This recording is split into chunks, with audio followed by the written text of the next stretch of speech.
Assalamualaikum warahmatullahi wabarakatuh. Selamat malam semuanya. Pada pembelajaran matematika kali ini bersama dengan saya Kak Linda. Nah, untuk matematikanya kita akan belajar modul 4.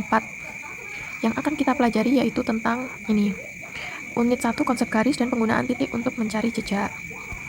Nah, sebelum masuk ke materi pembelajaran, kalian harus mengetahui dulu apa yang akan kita pelajari. Jadi yang akan kita pelajari di unit 1 ini adalah tentang garis dan sudut. Dimana pada garis dan sudut itu yang pertama dibahas yaitu tentang garis.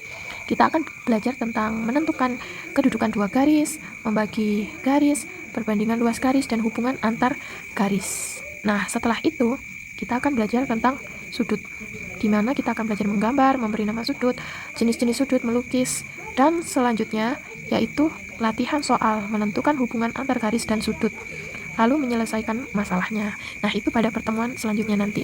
Untuk sekarang kita belajar tentang definisi garis. Nah, definisi garis. Kalau kita mengatakan garis, maka sebetulnya kita membicarakan hal yang abstrak.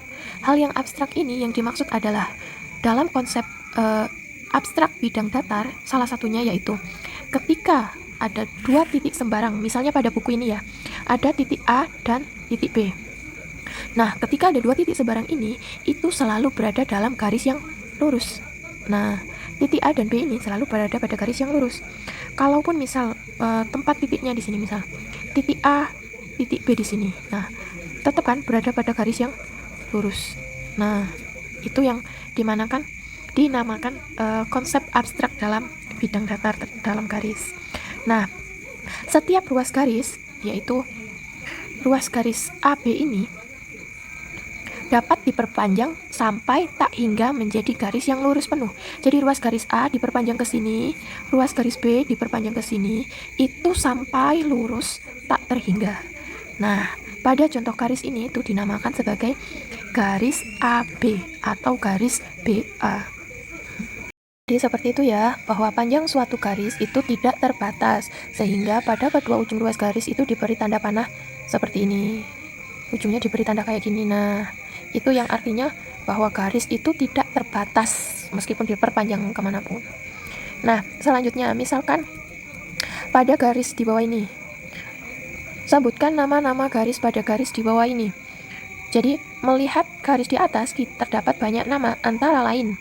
Nah, antara lain itu jawabannya adalah garis KL, terus garis K ke M, terus ada lagi garis K ke N, terus ada lagi garis LM, nah, atau garis lagi MN. Nah, sebenarnya itu ada buahnya, jadi bisa ini ke sini, K ke N, atau N ke L, jadi garis KN atau garis NL, jadi ada banyak banget. Jadi setiap pasang titik yang terletak pada garis itu boleh dipakai untuk menamai garis.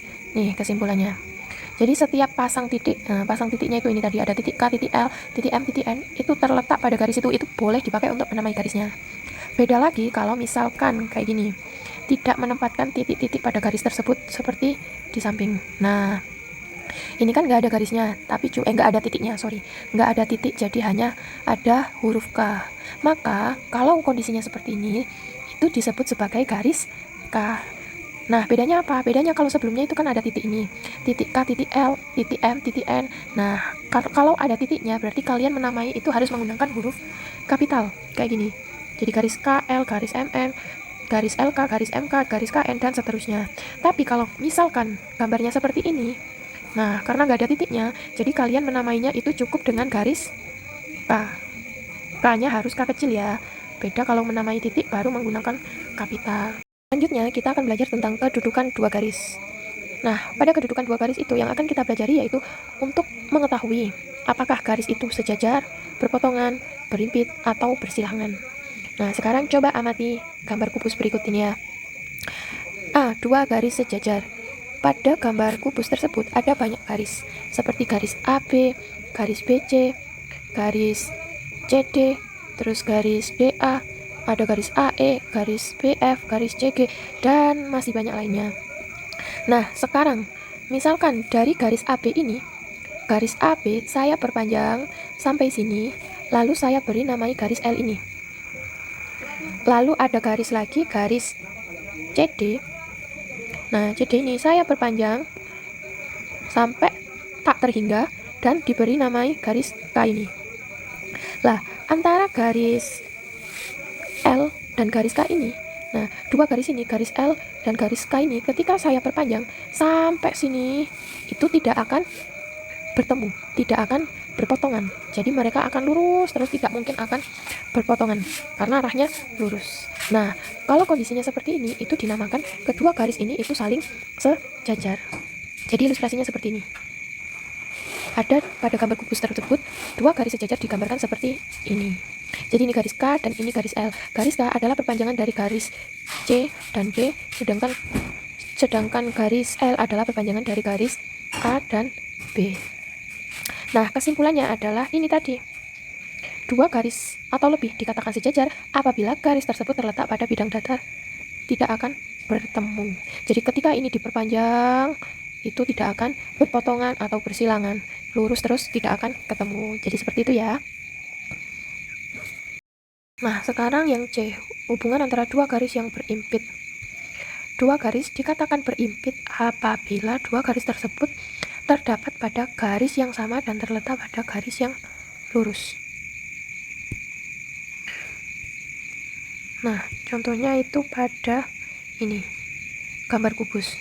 Coba kalian perhatikan pada garis E dan F ini.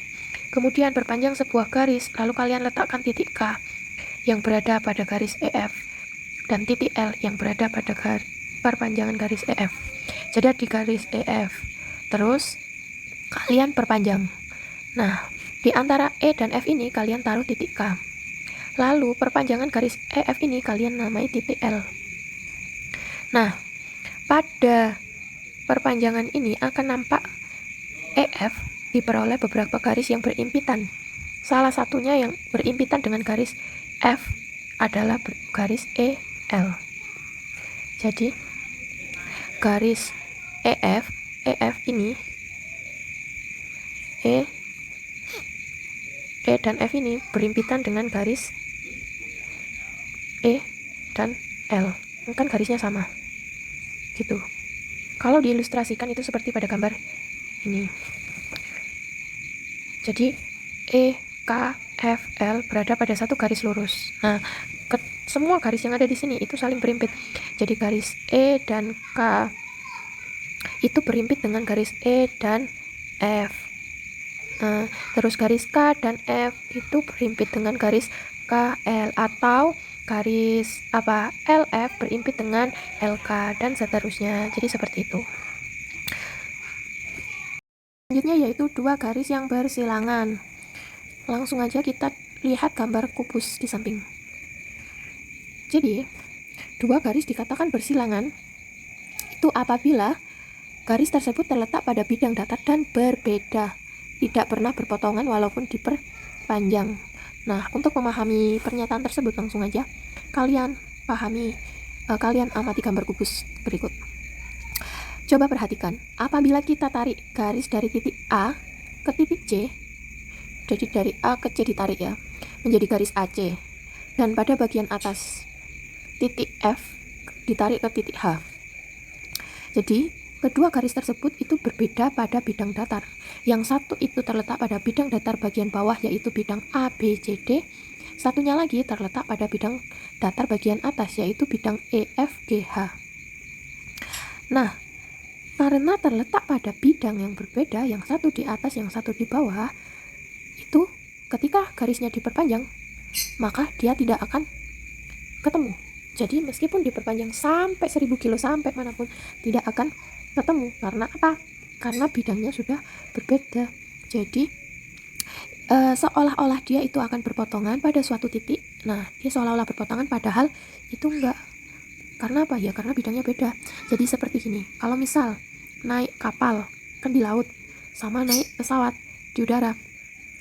Nah, kalau naik kapal itu kan di laut, jadi pasti dia akan ya lewat laut aja, meskipun lurus barengan sama pesawat yang di atas, itu dia tidak akan tabrakan. Karena apa? Ya beda bidang, yang satunya di laut, satunya di udara. Jadi kayak gitu ya ilustrasinya.